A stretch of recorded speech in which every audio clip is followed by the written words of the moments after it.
peer support is two people who have shared experience, who have similar levels of status and power, coming together to offer each other support. And it's ubiquitous. It happens naturally in all walks of our life. It's what happens when we've had a baby and we find ourselves drawn towards other people who are pushing prams with babies of similar ages, asking how you're managing the sleepless nights, how you're managing the breastfeeding. It happens when, we go to the funeral parlour because somebody who we love has died, and we find ourselves talking to the family who are sitting smoking outside the door because they're coping with a similar thing.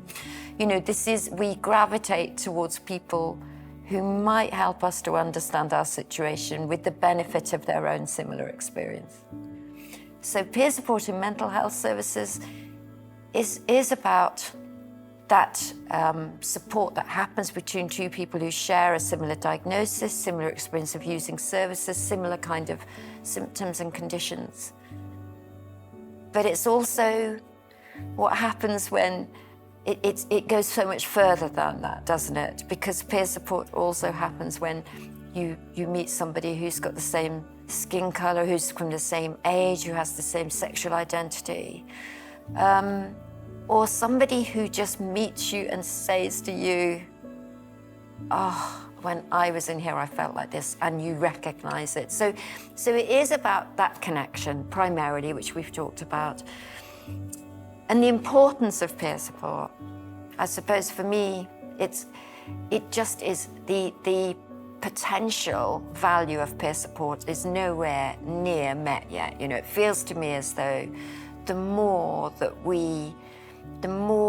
peer support can be recognized for its potential value, in two ways: the importance attached to being able to contribute something good that's come out of something very challenging, giving somebody a role, a sense of being able to help someone else. These are all very good things. And the fact that we know that the support that comes from somebody who has a similar experience is effective. It's effective in terms of levels of hope, in terms of being able to cope, in terms of really being able to have the confidence that you can find your own solutions, being able to engage in communities. There are so many benefits for both the person providing the peer support and the person receiving it. The experience of mental distress particularly has been understood to be this bizarre, disordered experience in our culture. And actually, it's a very human, very understandable experience. And I think the more that we can share that experience with each other and talk about it in terms of survival and coping and resilience and recovery, the more normal it makes it, and the more we see that we are all connected as humans through this shared pain. It's sort of a part of being human. So I think peer support really does that in a very natural way.